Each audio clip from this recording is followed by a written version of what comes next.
This is episode 1 of how to make a simple roguelike. I'm going to be teaching you throughout every single episode until we reach the end of making a roguelike. And if you're new to Castle, you can just follow this tutorial, learn some basics of many things that Castle has to offer, and make a cool game. So let's get into the first episode. The first, what you're going to do is make a new deck, then press blank. We're going to start from over. Then we're going to make an MP blueprint, and you're going to make your character real quick, and then just change the collision to be the shape of the character. Then after that, we're going to make the character system. So we're going to make it dynamic, so it could be moved by other forces, make it solid so it doesn't go through walls, and then we're going to add an analog stick because it's the most used movement option. I want to make the speed 4. And then we're going to add a speed limit and a slowdown. So the speed limit is just going to cap how fast the person's going to be able to move. And I'm going to make this 5.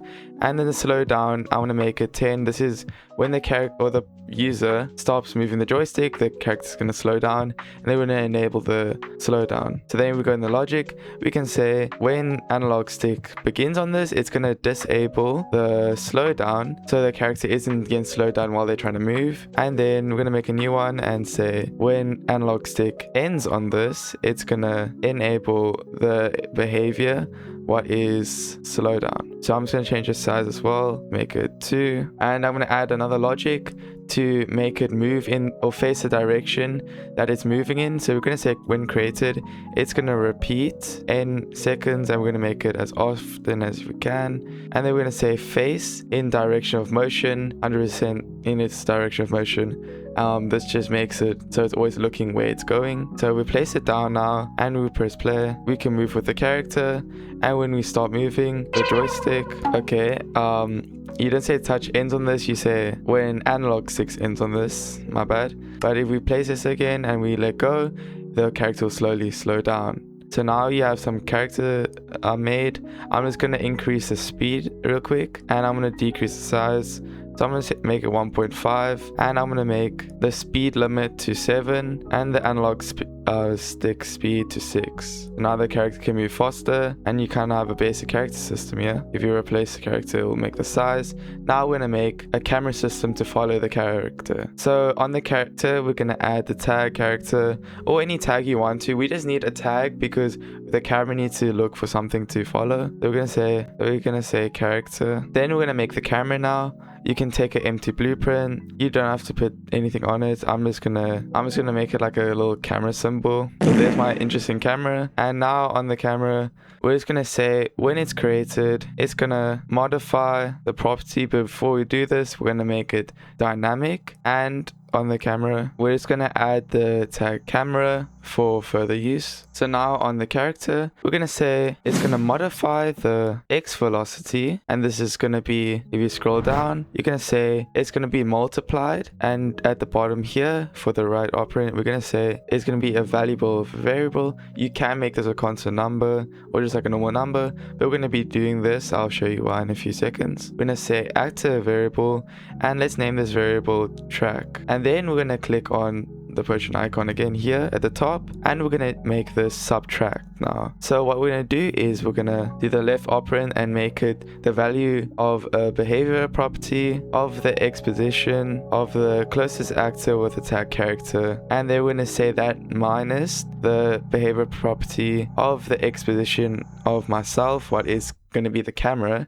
And we're going to do the same thing for the Y now. And basically what this is doing is just making it follow the character, but not instantly, and like with slight smoothing. So it's basically delaying the process. So let's just do that for the Y. We're going to say modify property, Y velocity to multiply, and then at the top subtract, and then we're going to say behavior property of the Y position of the closest actor with the tag character, and that minus the behavior property of the Y position of the camera, and then it's going to be multiplied by the variable that we're going to use now, what is called track. So after we do that, we're going to make the track variable now. Click on the variable just to make a local variable now, and we're going to make track.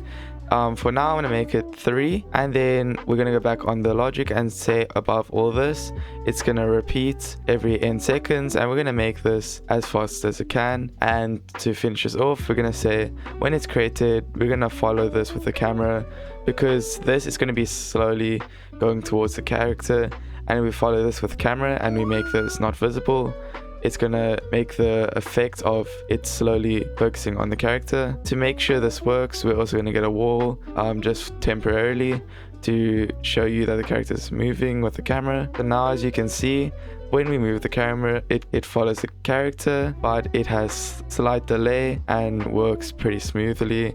If you lower the number of track, the variable that we made is going to do slower, and the higher you make it, the faster it's going to do. So like, let's say if we make it 1, if we move the character, it slowly tracks, and you can actually move off screen with the character and come back on. But if you make it, let's say 10, it's basically going to be the exact same thing, just with a very small delay, and it just stays on the character. But I'm gonna leave it at 3. And the last thing we're gonna do with this episode, I'm gonna be making one every single day, so stay tuned. But we're gonna take the same wall we placed down now, add our own personal design to it. So once you're done making the design, the normal wall is set up for you already, because it has solid, and because this has solid and the character has solid, when the character, if we play now, walks into the wall, it won't be able to go through it, and instead will kind of get blocked by it. And I think to make the scaling better, I'm just gonna make it size of 1. So I have this here, and then I'm gonna scale the walls to 1.5 and replace them now. So now they're around the same size of the character. And after we have the wall, we're gonna make the flooring. So what we're gonna do is just make a simple floor design. For me, I want it to be like cobbles or pebbles on the floor, whatever. So I'm gonna do that real quick. After you're done making that, I'm just gonna make the size of this like, let's say 3. And this is not gonna be solid because I just made a new thing. It's gonna be in the background. So all we're gonna do is just gonna say when this is created, it's gonna move back. So later on, when we add stuff that spawns on top of it, this background will always stay at the back and never interfere or go in front of our character or anything. So we just place a few objects down now. We have a simple floor and a wall. So that's a very simple tutorial for today, guys. Next episode, we're gonna be going on the enemy side and how to make the HP and attack system of this roguelike game we're making. So see you guys next time, and bye bye.